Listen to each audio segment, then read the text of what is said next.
Je l'ai dit tout à l'heure, la 9e édition de Jeux de la francophonie après une réunion d'évaluation présidée ce mercredi par le Premier ministre. Le gouvernement donne les assurances sur la tenue effective de ce jeu en RDC aux dates prévues.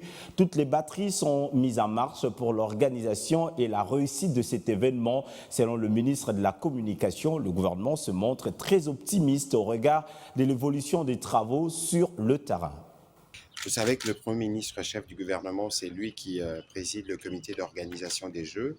Et vous savez que nous approchons des échéances parce qu'il y a des équipes de la francophonie qui vont venir à tour de rôle pour faire le point des préparatifs. Nous sommes plutôt optimistes au regard des rapports qui nous ont été faits sur les déroulements de travaux, tant sur le plan organisationnel pour tout ce qui concernera hébergement, restauration, transport, que sur les plans des infrastructures.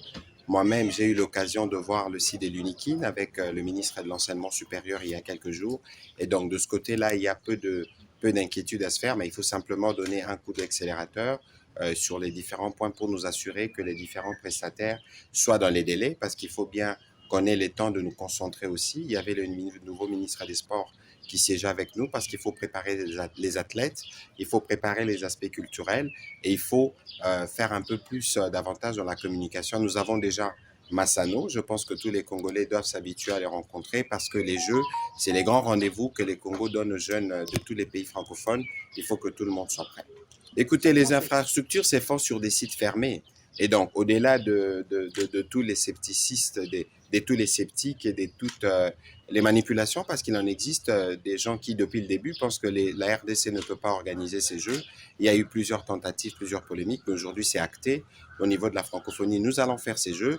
Et les sites où les travaux se font fermés seront ouverts parce qu'il y a des visites qui sont prévues cette semaine, notamment celles que nous avons effectuées, mais il y aura d'autres visites, notamment à haut niveau, pour faire le point de l'évolution sur le terrain avec les différents prestataires. Et à l'occasion, nous serons accompagnés de médias pour que les sceptiques voient ou les Saint Thomas voient que les choses se font et se font de manière professionnelle et rigoureuse, telle que prévue dans les cahiers de charges de la francophonie.